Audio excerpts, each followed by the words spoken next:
Family Fortune by Jake Allsop. In 1840, times were hard for Bentley Harcourt. He had a farm in Yorkshire, but he didn't make money. He wanted to marry, but decided to wait until better times came along. Better times did not come along. One day, he saw a newspaper article about the American West. It sounded like the land of milk and honey. He thought about it. He had no family. Nobody cared if he lived or died. Why not make a new life in the new world? He sold his farm and immigrated to America.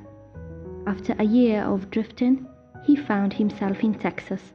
He loved it. He loved the fact that you could travel for days and not meet another soul. He used his savings to buy some land. That year, he died. In 1910, an oil company moved onto his land and found oil. They took millions of barrels of oil out of the ground. All the profits due to the owner of the land were paid into a bank account in Houston, where they waited for a relative to claim them. The money sat in the bank for years. By 1975, the amount stood at $2 billion. In 1975, in Bradford, England, a man called David Kingsley took up a new hobby, tracing his family tree. He studied church records, visited museums, checked every reference to families called Kingsley. He also checked on his mother's family. They were called Harcourt. He discovered one day that his mother's great-great-uncle, a man with splendid name of Bentley Harcourt, had sailed from Liverpool to America on the SS Enterprise.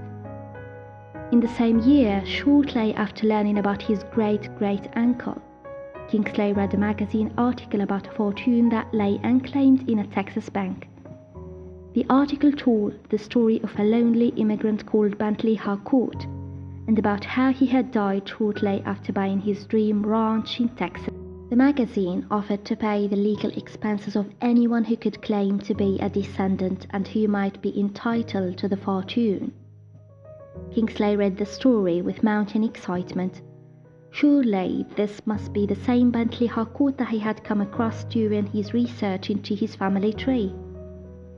He talked the matter over with his wife and then wrote to the magazine. As it turned out, Kingsley was not the only one who claimed to be a descendant. By the end of 1997, over 60 people were claiming they were entitled to the fortune. The arguments, the quarrels and the court cases went on and on and on. In the end, Kingsley did not get the $2 billion. But, funnily enough, he didn't mind. He had found something much more important. He had a great-great-uncle called Bentley Harcourt. There was no doubt about that. But, amazingly, his was different Bentley Harcourt. It seemed impossible that there could be two people with such an unusual name, but it was true.